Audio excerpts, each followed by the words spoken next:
Hello everyone, my name is Himanshu Paliwal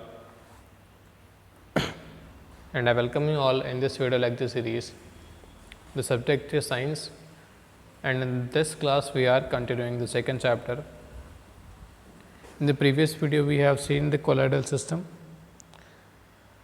तो आज इसके कुछ यूजेस से स्टार्ट करते हैं. फर्स्ट यूज़ क्या है, जब आपका लोशन क्रीम वगैरह जो बनती है इसमें क्या बनाया जाता है कि कोलॉइडल सिस्टम बनाया जाता है. ठीक है, तो लोशन क्रीम हो गया, ऑमिनेंट, ये सब एक ही तरीके की चीज़ें होती हैं. जैसे नेक्स्ट क्या है, कॉड लिवर ऑयल, हेलिबाइड ऑयल. तो जब इनका इमल्शन आप बनाओगे तो इमल्शन किससे बनता है, कोलॉइडल सिस्टम ही होता है.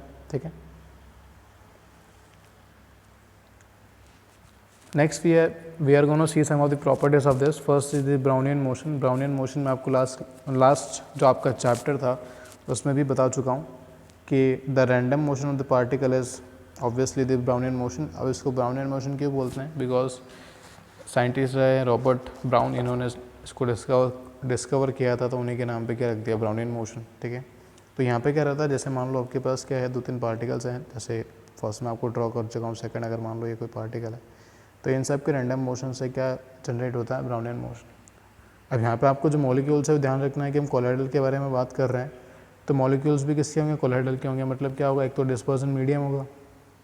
ठीक है, डिस्पर्सन मीडियम क्या, जो आपका सॉल्वेंट होता है. अब सॉल्वेंट, मैं पहली बात तो यहाँ पे हाइड्रोजन्स मिक्स होता है, तो सॉल्वेंट सिर्फ समझाने के लिए बोल रहा हूँ, लिख मत देना इसके अंदर है. ठीक है, तो एक तो सॉल्वेंट होता है, एक सॉलिड होता है. तो जो आपका डिस्पर्सन मीडियम है वो तो हो गया, तो आपका सॉल्वेंट था वो, और जो सॉलिड कौन सा हो गया, कोलॉइडल पार्टिकल्स. ठीक है, तो इनके जो मॉलिक्यूल्स होंगे उनके आपस में जो कॉलिजन होता है, कॉलिजन मतलब आपस में टक्कर वगैरह होती रहती है, जिसकी वजह से क्या रहेगा, रैंडम मोशन जनरेट होगा, और इसी को हम क्या बोलेंगे, ब्राउनियन मोशन.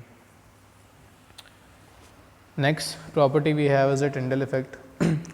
काफ़ी इजी है वैसे टिंडल इफेक्ट. इसमें क्या रहता है, जैसे मान लो आपके पास कोई बीकर है ना, इसमें आपने अगर कोई सॉल्यूशन अगर आपने इसके अंदर डाल रखा है, like, and if you are trying to pass the light, तो उसमें अब लाइट तो पास हो जाएगा, लेकिन आपको कोई इसमें कलर नहीं दिखेगा. मतलब मान लो कोई डार्क रूम है पूरा, ठीक है, इसमें लाइट नहीं है, और आप यहीं से इसमें पास कराने की कोशिश करते हो, तो आपका जो मीडियम रहेगा वो भी क्या रहेगा, डार्क रहेगा.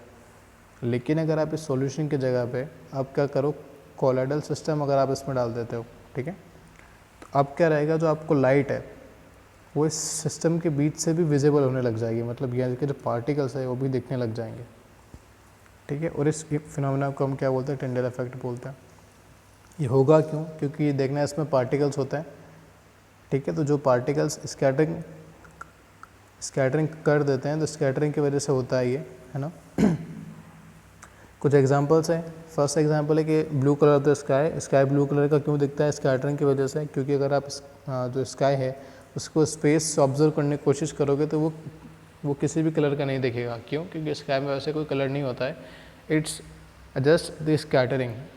जैसे ही जो सनलाइट पास करता है, पास करने के बाद में ब्लू कलर स्कैटर कर जाता है, तो हमें वो दिखता है, बाकी कलर नहीं दिख पाते हैं. ठीक है, नेक्स्ट है visibility of the tail of comet. Comet मतलब होता है टूटता हुआ तारा. अगर कभी आपने बाइलक अगर कॉमेट देखा है, तो कॉमेट के अंदर क्या रहता है कि जैसे कॉमेट पास कर रहा होता है ना, तो उसकी कुछ पार्टिकल्स है वो टूट के पीछे गिरते रहते हैं, तो वो ऐसा लगता है कि इसकी टेल हो. ठीक है, तो ये विजिबल क्यों होता है, विजिबल इसलिए होता है क्योंकि स्कैटरिंग होती है. स्कैटरिंग नहीं होगी तो लाइट हमें शो होगी ही नहीं और पता भी नहीं चलेगा. ट्विंकलिंग ऑफ स्टार्स भी इसी का एग्जाम्पल है. एक और एग्जांपल है जो आप घर पे भी कभी ट्राई कर सकते हो. अगर कभी आपका जो रूम है उसमें लाइट अगर ऑफ है, डार्क रूम है पूरा, और कहीं से सनलाइट इंटर हो रही है इसके अंदर, ठीक है, तो जैसे ही सनलाइट एंटर हो गया, आपका जो मीडियम है उसके पार्टिकल्स आपको शो होना स्टार्ट हो जाएंगे. ठीक है, तो ये किसकी वजह से हो रहा है, स्कैटरिंग की वजह से, और इफेक्ट का नाम क्या है, टिंडल इफेक्ट. नेक्स्ट है इलेक्ट्रोफोरेसिस. इलेक्ट्रोफोरेसिस काफ़ी ईजी है, जिसमें अगर क्या करोगे, अगर आपको एक कोलॉइडल सिस्टम है आपके पास में, है ना, इसमें अगर आप इसमें इलेक्ट्रिसिटी पास करवाते हो, ठीक है, तो इलेक्ट्रिसिटी पास कराओगे तो 2 इलेक्ट्रोड आप इसके अंदर इमर्ज करोगे, एक तो पॉजिटिव और एक नेगेटिव. तो जैसे ये करोगे तो जो कोलॉइडल के नेगेटिव पार्टिकल्स है वो किसकी तरफ अट्रैक्ट होंगे, पॉजिटिव की तरफ. ठीक है, जैसे ये अगर मैं इसको पॉजिटिव मान लेता हूँ, ठीक है, इसको पॉजिटिव मान लिया, उसको क्या मान लिया, नेगेटिव. तो जो पॉजिटिव पार्टिकल्स इसकी तरफ अट्रैक्ट होंगे और नेगेटिव जो है वो पॉजिटिव की तरफ अट्रैक्ट होंगे, because you know the positive science always attracts themselves. तो इस वजह से क्या रहेगा, इसमें पोल्स बनना स्टार्ट हो जाएंगे। तो ये भी किसकी प्रॉपर्टी रहती है, कोलाइडल की, और इसको क्या बोलते हैं, इलेक्ट्रोफोरेसिस। इसके आगे की जो भी डेटा हैं वो नेक्स्ट क्लास में हम कंटिन्यू करेंगे। ठीक है, थैंक यू।